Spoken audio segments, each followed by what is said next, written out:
우리 다 같이 사도신경 하심으로 수요 기도회를 시작하도록 하겠습니다. 전능하사 천지를 만드신 하나님 아버지를 내가 믿사오며 그 외아들 우리 주 예수 그리스도를 믿사오니 이는 성령으로 잉태하사 동정녀 마리아에게 나시고 본디오 빌라도에게 고난을 받으사 십자가에 못 박혀 죽으시고 장사한 지 사흘 만에 죽은 자 가운데서 다시 살아나시며 하늘에 오르사 전능하신 하나님 우편에 앉아 계시다가 저리로서 산자와 죽은 자를 심판하러 오시리라. 성령을 믿사오며 거룩한 공예와 성도가 서로 교통하는 것과 죄를 사하여 주시는 것과 몸이 다시 사는 것과 영원히 사는 것을 믿사옵나이다. 아멘. 다 같이 찬송하겠습니다. 380장, 이전 찬송가는 424장입니다.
기도하겠습니다.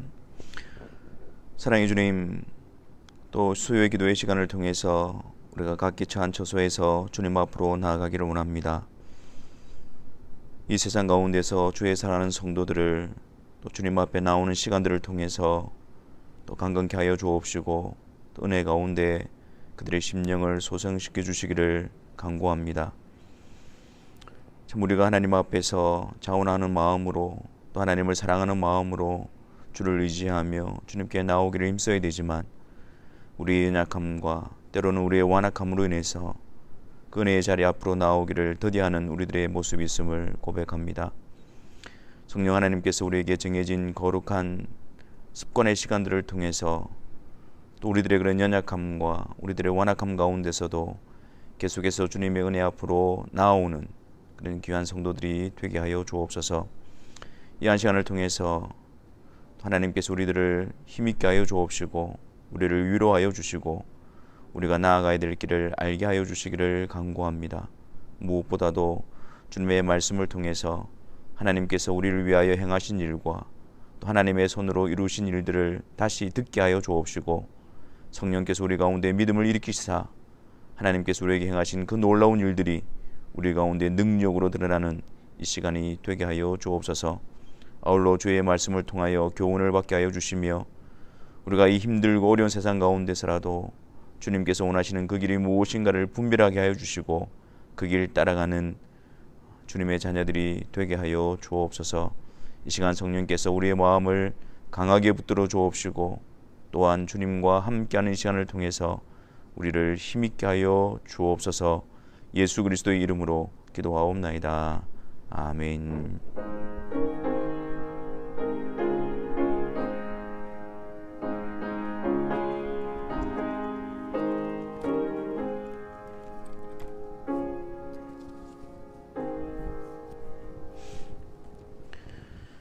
우리 오늘은 신명기 5장에 있는 말씀을 보도록 하겠습니다. 우리 수요 기도의 시간은 계속해서 신명기를 또 살펴보고 있습니다. 신명기 5장 우리 6절부터 21절까지 말씀을 보도록 하겠습니다. 신명기 5장 6절부터 21절까지 우리 다 같이 하나님의 말씀을 읽겠습니다. 나는 너를 애굽 땅 종되었던 집에서 인도하여 낸 내 하나님 여호와라. 나 외에는 다른 신들을 내게 두지 말지니라. 너는 자기를 위하여 새긴 우상을 만들지 말고 위로 하늘에 있는 것이나 아래로 땅에 있는 것이나 땅 및 물속에 있는 것에 어떤 형상도 만들지 말며 그것들에게 절하지 말며 그것들을 섬기지 말라. 나 내 하나님 여호와는 질투하는 하나님인즉 나를 미워하는 자의 죄를 갚되 아버지로부터 아들에게로 3, 4대까지 이르게 하거니와 나를 사랑하고 내 계명을 지키는 자에게는 1000대까지 은혜를 베푸느니라. 너는 내 하나님 여호와 이름을 망령되이 일컫지 말라. 나 여호와는 내 이름을 망령되이 일컫는 자를 죄 없는 줄로 인정하지 아니하리라. 내 하나님 여호와가 내게 명령한 대로 안식일을 지켜 거룩하게 하라. 엿새 동안은 힘써 내 모든 일을 행할 것이나 일곱째 날은 내 하나님 여호와의 안식일인즉 너나 내 아들이나 내 딸이나 내 남종이나 내 여종이나 내 소나 내 낙이나 내 모든 가축이나 내 문 안에 유하는 객이라도 아무 일도 하지 못하게 하고 내 남종이나 내 여종에게 너같이 안식하게 할지니라. 너는 기억하라. 네가 애굽 땅에서 종이 되었더니 내 하나님 여호와가 강한 손과 편팔로 거기서 너를 인도하여 내었나니 그러므로 내 하나님 여호와가 내게 명령하여 안식일을 지키라 하느니라. 너는 내 하나님 여호와께서 명령한 대로 내 부모를 공경하라. 그리하면 내 하나님 여호와가 내게 준 땅에서 내 생명이 길고 복을 누리리라. 살인하지 말지니라. 간음하지 말지니라. 도둑질하지 말지니라. 내 이웃에 대하여 거짓 증거하지 말지니라. 내 이웃의 안내를 탐내지 말지니라.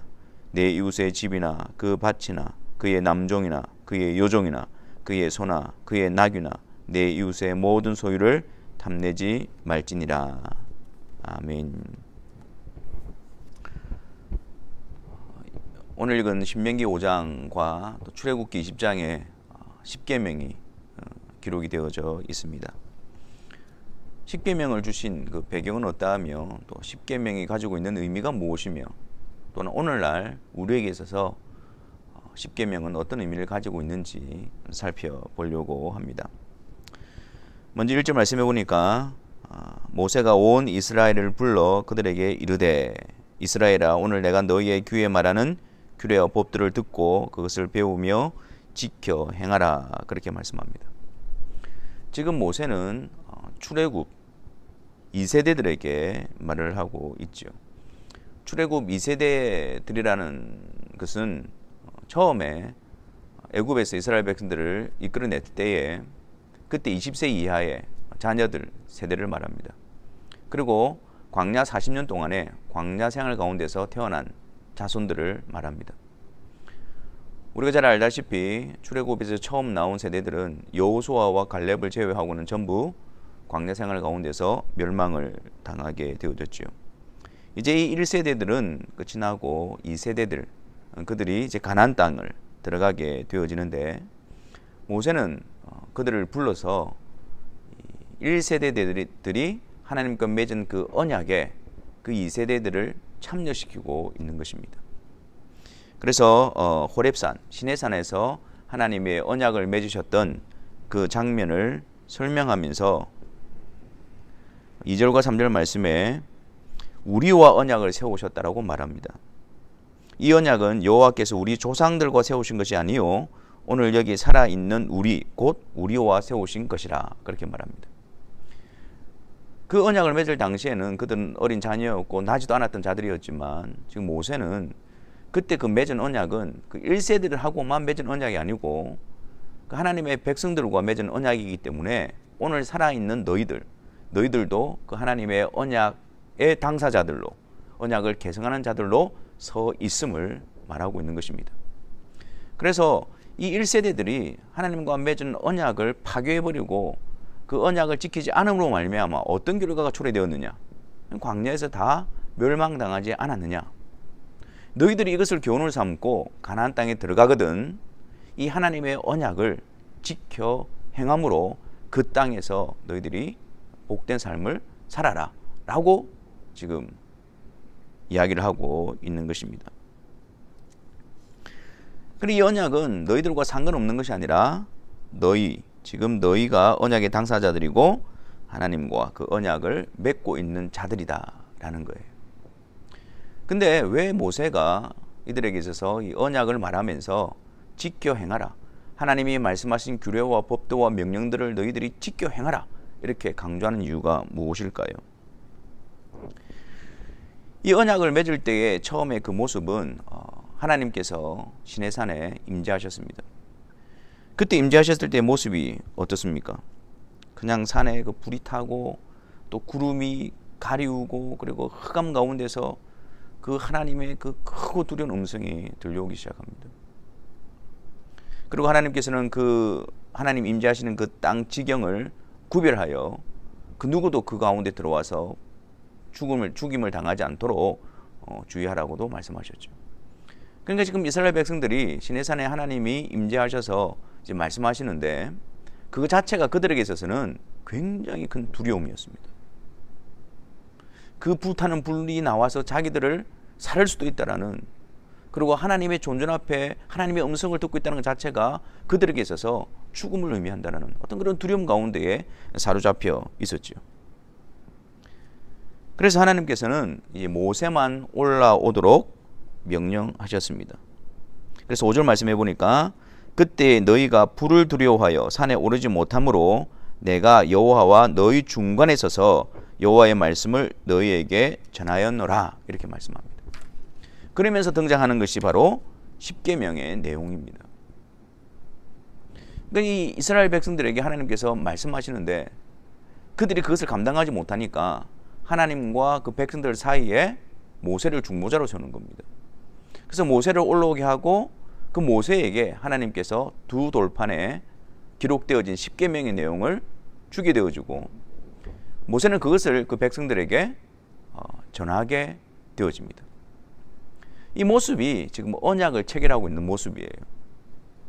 그러니까 하나님께서 그 이스라엘 백성들의 하나님이 되어주시고 그 이스라엘 백성들이 하나님의 백성이 되기로 약속하신 이 약속은 어떤 조건이 선행되어지느냐면 이 십계명을 우리가 언약의 문서라 그러거든요. 증거궤라고도 하잖아요. 그래서 여기에 기록되어진 내용들을 너희들이 온전히 지키게 되어질 때에 하나님이 약속하신 약속이 유효하게 너희들에게 나타나게 되어진다는 것입니다. 근데 이 언약의 문서, 이 내용을 너희들이 불순종하게 되어지면 그 언약을 배반한 결과로서 하나님으로부터 형벌과 저주를 받게 되어진다는 내용인 것입니다. 그래서 이 십계명은 하나님과 이스라엘 백성들 간의 언약을 체결하는 문서입니다. 하나의 증거판이죠. 여기에 기록된 대로 너희들이 그것을 다 지켜 행할 때에 하나님의 언약의 백성들이 되어지고 하나님의 언약 가운데 거하게 되어진다는 사실을 말하고 있는 것입니다. 그래서 27절 말씀에 보면 당신은 가까이 나아가서 우리 하나님 여호와께서 하시는 말씀을 다 듣고 우리 하나님 여호와께서 당신에게 이르시는 것을 다 우리에게 전하소서 우리가 듣고 행하겠나이다 이렇게 이야기하죠. 하나님께서 하신 말씀을 모세가 듣고 그 십계명을 그 백성들에게 전해주면 그 백성들이 우리가 그것을 듣고 다 순행하겠습니다. 그래서 하나님이 우리의 하나님이 되고 우리가 하나님의 백성이 되어지는 그 약속을 지켜 행하겠습니다. 그래서 이제 모세가 그런 차원에서 너희들이 그 땅에서 하나님과 맺은 그 언약의 내용들을 따라서 힘써 지켜 행하게 될 때에 너희들이 그 땅에서 복을 얻게 되어질 것이다 라고 말씀하는 거예요. 28절 말씀을 보십시오. 여호와께서 그들의 그런 말을 듣고 그 말이 옳도다라고 인정해 주십니다. 하나님의 말씀을 듣고 우리가 순종하겠습니다. 그러면서 29절에 다만 그들이 항상 이 같은 마음을 품어 나를 경외하며 내 모든 명령을 지켜서 그들과 그 자손이 영원히 복받기를 원하노라. 그러니까 하나님으로부터 영원히 그와 그 자손들이 복을 받기 위해서는 무엇이 선행되어져야 됩니까? 하나님의 말씀 앞에 우리가 온전히 순종하겠습니다. 항상 그 마음을 품어서 나를 경외하고 그 모든 명령을 지켜 행할 때, 그때 너와 그 자손들이, 너의 자손들이 그 땅에서 복을 받아 누리게 될 것이다. 이게 언약을 말하는 거예요. 하나님과 맺은 언약을 말하는 것입니다. 그래서 31절과 32절과 33절에서도 모세는 이런 차원에서 너희들의 조상들이 이 하나님의 언약의 말씀을 지키겠노라고 해놓고는 순종하지 않아서 그 언약의 형벌로 말미암아 광야에서 다 멸절당하지 않았느냐. 너희들은 그렇게 하지 말고 그 땅에 들어가거든 이 하나님께서 명령하신 언약의 문서인 십계명을 따라서 하나님의 규례와 법도와 명령을 듣고 배우고 힘써 그것을 지켜 행함으로 말미암아 그 약속의 땅에서 하나님으로부터 오는 복을 받아 누리며 너희들뿐만 아니라 너희 후손들도 그 땅에서 풍성함을 누리도록 하여라. 지금 그걸 당부하고 있는 것입니다. 근데 여러분, 이 언약에는 한계가 있습니다. 어떤 한계가 있습니까? 언약 자체에 한계는 없지만 이 언약을 지켜야 되는 그 언약의 당사자들에게 있어서 한계가 있습니다. 그 출애굽 1세대들, 그들이 실패하는 것을 이미 우리는 목도했습니다. 그리고 이제 그 1세대의 실패를 보고 또다시 그 언약의 계승자로 서 있는 2세대들도 가나안 땅에 들어가서 하나님의 언약을 잊어버리고 모세가 당부한 대로 그것을 힘써 지켜가는 것이 아니라 그들은 언약을 파괴해버리게 되어집니다. 그래서 결국 그들도 바벨론에 의해서, 아수르에 의해서, 바벨론에 의해서 멸망당하게 되어지고 포로로 잡혀가게 되어지지 않습니까? 그들 스스로는 하나님과의 그 언약의 당사자로 서서 그 언약의 내용, 그 언약의 문서, 그 십계명의 내용을 완전히 순종하여서 하나님으로부터 그 복을 받아 누릴 수 있는 능력이나 자격이나 어떤 힘이 없는 겁니다. 이게 언약을 지켜낼 수가 없는 거예요. 하나님께서 우리에게 요구하시는 수준이 무엇입니까? 내가 완전하니 너희도 완전하라. 야고보서에서는 너희가 온 율법을 지키다가 그 중에 하나를 범하더라도 모두 범한 자가 되리니 그렇게 말씀합니다. 99%가 아닙니다. 하나님의 언약 안에 거하기 위해서는 우리가 100% 하나님께 완전히 순종하는 자로, 지켜 행하는 자로 서 있을 때에 그 하나님의 언약을 유효하게 이끌어갈 수가 있는 것입니다. 또한 이 언약을 지켜 행해야 되는 우리에게서 한계도 있지만 이 중보자, 하나님과 이 언약을 맺을 때에 하나님과 백성들 사이의 중보자가 누구였습니까? 모세였지요. 이 중보자의 한계가 있습니다. 모세는 하나님의 법과 하나님의 명령을 그 백성들에게 전달해 주는 역할을 하죠. 근데 그 백성들이 그 언약을 파괴하고 또 하나님을 대적하고 불순종하게 될 때에 그 백성들을 어떻게 회복시키거나 뭔가 할 수 있는 능력이 전혀 없습니다. 단지 그들이 그 언약에서 벗어나 있다는 것과 정죄하는 것과 그 언약에 대한 형벌을 나타낼 뿐이지 그들을 그곳에서 건져내고 회복시키고 구원하고 할 수 있는 그 어떤 능력도 이 모세에게는, 율법에는 그런 것이 없는 것입니다. 율법을 중보자로 삼은 자들에게 있어서는 이런 문제들을 해결할 수 있는 방법이 전혀 없는 것이죠. 그래서 로마서 3장 21절 한번 보겠습니다. 로마서 3장 21절에 하나님께서는 이렇게 말씀하시죠. 로마서 3장 21절 제가 읽겠습니다. 이제는 율법 외에 하나님의 한 의가 나타났으니 율법과 선지자들에게 증거를 받은 것이라. 곧 예수 그리스도를 믿음으로 말미암아 모든 믿는 자에게 미치는 하나님의 의인이 차별이 없느니라. 지금 앞에 율법으로 말한 것은 지금 이 언약을 이야기하는 거예요. 이스라엘 백성들이 하나님의 언약의 당사자가 되어지고 모세가 그들의 중보자가 되어져서 율법을 통해서 그것을 지켜 행할 때에 하나님의 언약이 베풀어지는 이 언약을 말하는 겁니다. 근데 이것으로서는 완전하게 그 언약을 지켜낼 수 있는 자가 아무도 없기 때문에 하나님께서 창세 전부터 미리 가지고 계셨던 교회, 율법 외에 한 의를 준비하신 것입니다.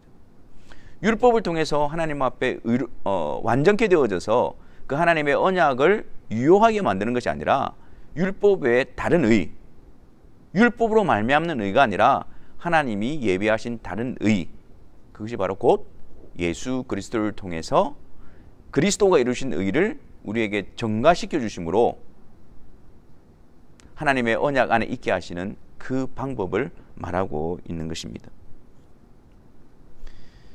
그래서 로마서 8장 3절에서도 우리에게 이렇게 이야기하죠. 율법이 육신으로 말미암아 연약하여 할 수 없는 그것을 우리는 율법을 온전히 지킬 수 없지요. 그래서 우리가 하나님 앞에 온전한 의를 행할 수가 없습니다. 그것을 하나님은 하시나니 하나님이 어떻게 하십니까? 곧 죄로 말미암아 자기 아들을 죄에 있는 육신의 모양으로 보내어 육신의 죄를 정하사 4절 육신을 따르지 않고 그 영을 따라 행하는 우리에게 율법의 요구가 이루어지게 하려 하십니다. 그 예수님께서 이미 율법에 대해서 그 죄에 대한 정죄와 그 형벌을 다 받으심으로 그 율법이 요구하는 그 모든 것들을 만족해 하셨다는 말이에요. 우리를 향하고 있는 언약을 파괴하고 불순종하고 그래서 그 언약의 저주와 형벌 안에 있는 우리들을 대신해서 예수님이 그 모든 것을 다 담당하셨기 때문에 우리를 향한 그 율법의 요구가 더 이상 남아있지 않게 하셨다라는 것입니다. 그래서 이제는 모세를 중보자로 세운 것이 아니라 그리스도가 중보자가 되십니다. 근데 이 그리스도는 단지 우리에게 이렇게 행하라 그것을 가르쳐 주시는 분이 아니라 그리스도가 순종한 의와 그리고 그리스도께서 우리를 대신해서 율법의 요구를 이루심으로 말미암아 얻으신 속죄함 그것을 우리에게 전가시켜 주심으로 말미암아 불가능한 우리들에게 있어서 하나님의 언약이 베풀어지게 하시는 분이십니다. 그냥 말씀만 하시는 분이 아니라 율법의 조항만 가르쳐 주시는 분이 아니라 거기에 불가능하고 거기에 무능하고 거기에 절망 가운데 있는 우리들을 대신해서 완전케 하시고 그런 우리들을 구원해낼 수 있는 그런 중보자이신 예수 그리스도이십니다. 그래서 베드로전서 3장 18절에 이 그리스도에 대해서 어떻게 이야기하시냐면 하나님 앞으로 우리를 인도하시는 분이라고 이야기해요. 율법은 우리를 하나님 앞으로 인도할 수가 없습니다. 오히려 심판의 자리로 우리를 이끌어갈 뿐입니다. 그러나 중보자 되신 예수 그리스도는 그분의 의와 우리를 대신한 속죄로 말미암아 우리를 거룩하신 하나님 앞으로 인도하시는 분이시란 말이에요. 그래서 히브리서 8장 6절에 보면 이 예수 그리스도에 대해서 이렇게 이야기하죠. 그러나 이제 그는 더 아름다운 직분을 얻으셨으니 그는 더 좋은 약속으로 세우신 더 좋은 언약의 중보자시니라. 비교할 수 없는 완전하시고 영원하시고 우리를 깨끗게 하시고 하나님 앞으로 인도해 내시는 그러한 분이 예수 그리스도이신 것입니다. 그래서 지금 이 처음에 언약 때 주어진 십계명은 우리가 그것을 완전히 지킬 때에 하나님의 언약 안에 거할 수 있는 조건으로 제시가 되어진 것이잖아요.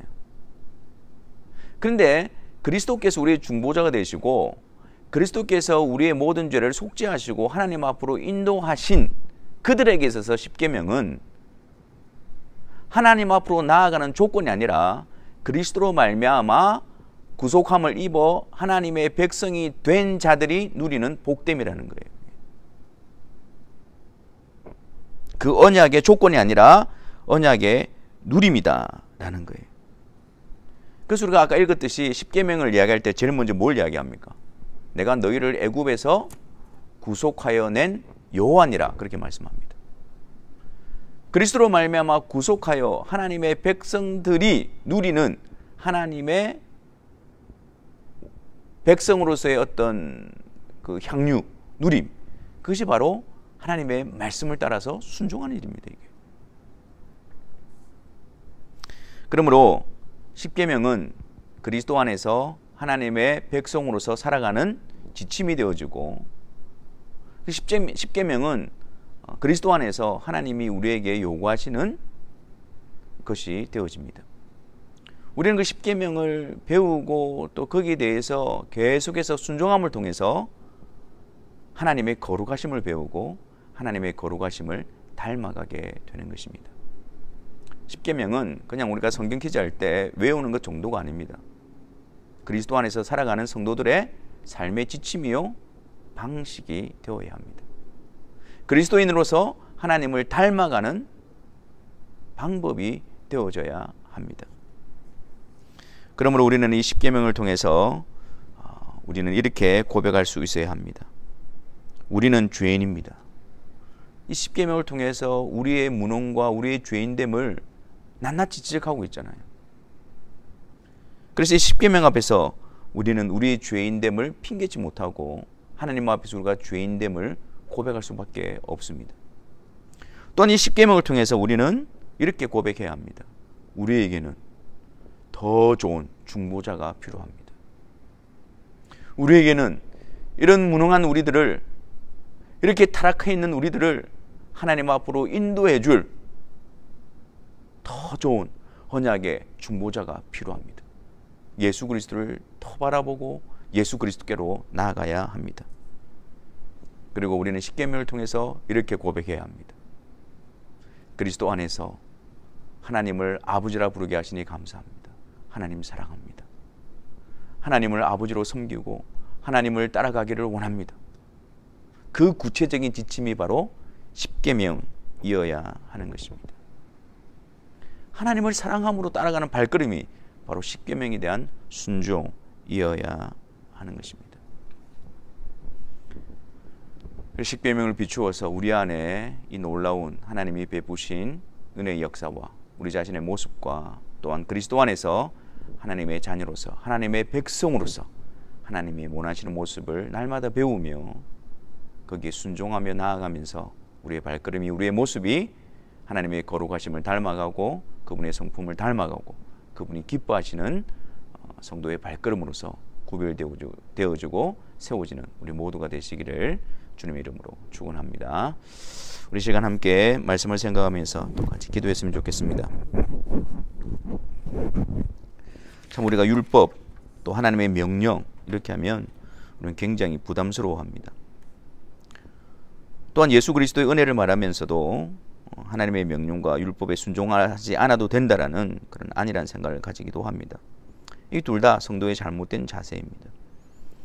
우리는 하나님의 말씀 앞에서 우리의 죄인됨을 늘 고백해야 되고, 그런 우리들을 대신해서 율법의 한 의가 되신 예수 그리스도, 그분 나를 대신해서 구속을 이루시고 하나님 앞으로 인도하셨음을 우리 늘 기억하며 그분을 의지해야 합니다.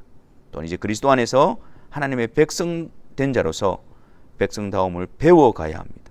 여전히 죄악 가운데 종노를 할 수가 없습니다. 여전히 이전의 모습을 사랑할 수가 없습니다. 우리가 그리스도 안에서 하나님의 자녀가 되어졌다면 이제 십계명, 그분의 명령, 그분의 말씀을 따라서 우리는 한 걸음 한 걸음 그분의 자녀다운 삶으로 우리는 이끌림을 받아야 합니다. 우리 시간 기도할 때에 주님 말씀을 통해서 그리스도 안에서 하나님의 백성으로 살아가는 법을 배우게 하시고 그 길을 걸어가는 우리가 되게 해달라고 같이 기도하며 나아가도록 하겠습니다.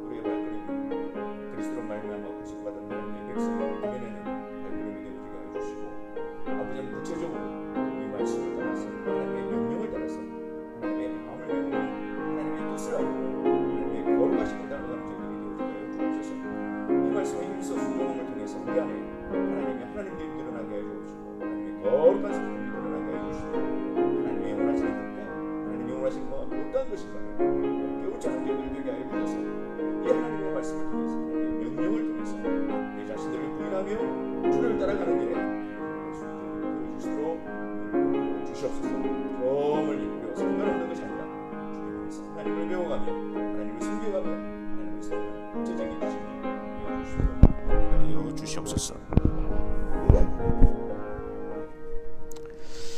아버지 하나님, 우리가 예수 그리스도 안에서 하나님의 자녀된 자로서 방황하지 않게 하여 주옵소서. 더 이상 세상 가운데서 죄의 종로로 타며 길 잃은 자들이 되지 않게 하여 주옵소서. 분명히 하나님께서는 십계명을 통해서 또 하나님의 명령을 통해서 거룩하신 하나님의 자녀들에게 원하시는 하나님의 뜻을 나타내 보여주셨고 하나님의 인도하시는 그 모습을 알게 하여 주셨으며 또한 그 계명 속에 하나님의 거룩하심을 알게 해 주셨습니다. 우리가 그 말씀에 힘써 순종함으로 하나님을 따라가는 자들 되어지게 하여 주시고 하나님의 성품을 닮아가는 자들 되어지게 하여 주시고 하나님이 기뻐하시는 발걸음을 내딛는 귀한 성도들의 삶이 되어지게 하여 주옵소서. 아버지 하나님, 여러 가지 힘들고 어린 형편 가운데 성도들을 지켜주시고 보호하여 주시기를 간구합니다. 특별히 이런 상황 가운데서도 주님께서 우리에게 명령하시고 주님께서 우리에게 원하시는 그 일에 관심이 느슨해지지 않도록 하여 주옵시고 거기에 마음을 쏟으며 우리 가운데 허락되어진 상황 가운데서 더욱더 주님의 말씀을 따라 행진하며 진보하며 나아가는 주의 선한 성도들이 되게 하여 주옵소서. 예수 그리스도의 이름으로 기도하옵나이다. 아멘. 우리 다 같이 주기도문 하심으로 수요 기도회를 마치도록 하겠습니다. 하늘에 계신 우리 아버지여, 이름이 거룩히 여김을 받으시오며 나라가 임하시오며 뜻이 하늘에서 이루어진 것 같이 땅에서도 이루어지이다. 오늘 우리에게 일용할 양식을 주시옵고 우리가 우리에게 죄 지은 자를 사하여 준 것 같이 우리 죄를 사하여 주시옵고 우리를 시험에 들게 하지 마시옵고 다만 악에서 구하시옵소서. 나라와 권세와 영광이 아버지께 영원히 있사옵나이다. 아멘.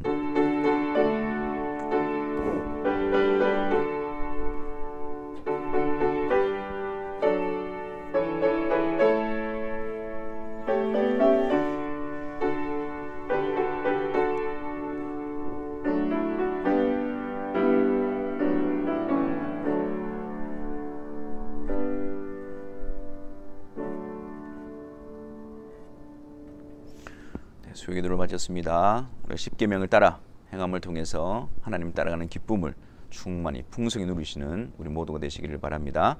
감사합니다.